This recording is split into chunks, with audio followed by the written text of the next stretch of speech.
ঢাকা মহানগর উত্তর বিএনপির প্রতিষ্ঠাতা সাধারণ সম্পাদক ও সাবেক ভারপ্রাপ্ত মেয়র বীর মুক্তিযোদ্ধা মরহুম আহসানুল্লাহ সাহেবের বড় ছেলে পল্লবী ৬ নং ওয়ার্ড বিএনপির সাবেক সাধারণ সম্পাদক রায়হান হাসান সৌরভের উদ্যোগে পল্লবীতে তারেক রহমানের বাণী জনগণের মাঝে পৌঁছে দিতে জনসংযোগের আয়োজন করা হয়।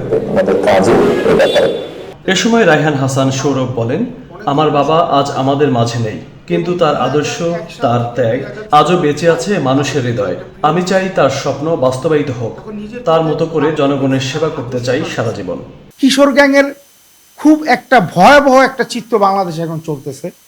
আমার এইটার প্রতিও একটা জিরো টলারেন্স থাকবে। আর তখন আমার একটা দাবি থাকবে, যারা গার্জিয়ান আছে তারাও যদি একটু সোচ্চার হয়, তাহলে আশা করি এগুলোর থেকে আমরা মুক্তি পাবো ইনশাল্লাহ। আমি ইনশাল্লাহ মৃত্যুর আগ পর্যন্ত আমি চেষ্টা করে যাব আমার বাবার সেই আদর্শ মতন চলার এবং তার সেই মানে যে কাজগুলো সে করে যেতে পারে সেগুলো করার জন্য। এ সময় তিনি আরো বলেন, জনগণের সেবা করতে গেলে দলীয় পদ পদবি লাগে না। অনেকে প্রশ্ন করে যে আপনার তো কোনো পদ নাই। আসলে এই দলকে ভালোবাসতে পদ লাগে না, মানুষের সেবা করতে পদ লাগে না। মানুষের সেবা মানুষ হিসাবে করতে পারে। আর এই দলের যখন যে নির্দেশনা থাকবে সেটা আমি ইনশাআল্লাহ আমি আমার হায়াতে যতদিন আমি থাকবো, আমার পদ থাকুক বা না থাকুক, ইনশাআল্লাহ আমি এই কার্যকলাপগুলো আমি করে যাব। সেটা শুধুমাত্র আমার ভালোবাসা থেকে আমি করে যাব। এ সময় তিনি আরো বলেন, স্বৈরাচারী শেখ হাসিনা দেশ এবং দেশের মানুষকে যে সকল সুযোগ সুবিধা থেকে বঞ্চিত করেছিল, তারেক রহমানের ৩১ দফা বাস্তবায়িত হলে মানুষ সেই সুযোগ সুবিধা আবার ফিরে পাবে। এই স্বৈরাচারী সরকার যেই সব জিনিস থেকে আমাদের বিরত রেখেছিল, এই ৩১ দফা যদি সে বাস্তবায়ন করতে পারে, দেশ এবং জাতি এবং সর্বস্তরের জনগণের আমি আশাবাদী যে আমরা ইনশাআল্লাহ সব দিকেই বেনিফিটেড হব।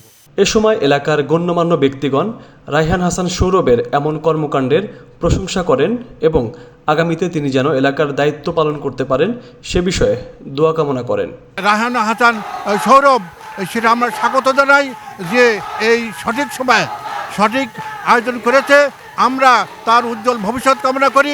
পরবর্তীতে সে যাতে আবার এই এলাকার নেতৃত্ব দিতে পারে সেটাও আমরা কামনা করি। আল্লাহ তাকে দীর্ঘায়ু করুক, আল্লাহ তার উজ্জ্বল ভবিষ্যৎ কামনা করি। এ সময় এলাকাবাসী আগামী জাতীয় সংসদ নির্বাচনে পিআর ইস্যুতে বিভিন্ন দলের বিভিন্ন দাবি দাওয়া নিয়ে উদ্বেগ প্রকাশ করেন। যে পিআর সম্বন্ধে বর্তমান ঢাকাই তো কিছু জানে না, তো প্রত্যন্ত অঞ্চলের পিআর শব্দটাই তো তারা শুনে নাই। এখন হঠাৎ করে কিছু দল যদি পিআরকে সামনে নিয়ে চলে আসে, তাহলে দেখা যাচ্ছে তাদের মতলবটা অন্য রকম, অন্য জায়গাটায়।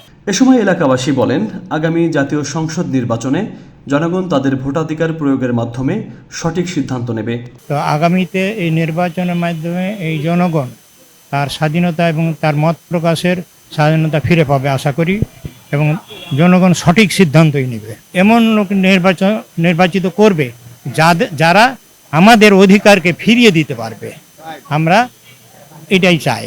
জনগণের ক্ষমতা জনগণের হাতে ফিরিয়ে দেওয়ার জন্য ২০২৬ সালের জাতীয় সংসদ নির্বাচনকে অত্যন্ত গুরুত্বের সঙ্গে দেখছেন এলাকাবাসী। সার্বিক অধিকার এবং ক্ষমতা ফেরত পাবে বিএনপির কাছ থেকে আমরা এই আশা করি, এবং আগামী ২০২৬ সালে যে নির্বাচন হবে, এই নির্বাচন অতি জরুরি, যাতে জনগণের ক্ষমতা জনগণের হাতে ফিরে আসে। আমরা এটাই প্রত্যাশা করব। শামীমুজ্জামান বিশাল, ঢাকা নিউজ 24, ঢাকা, বাংলাদেশ।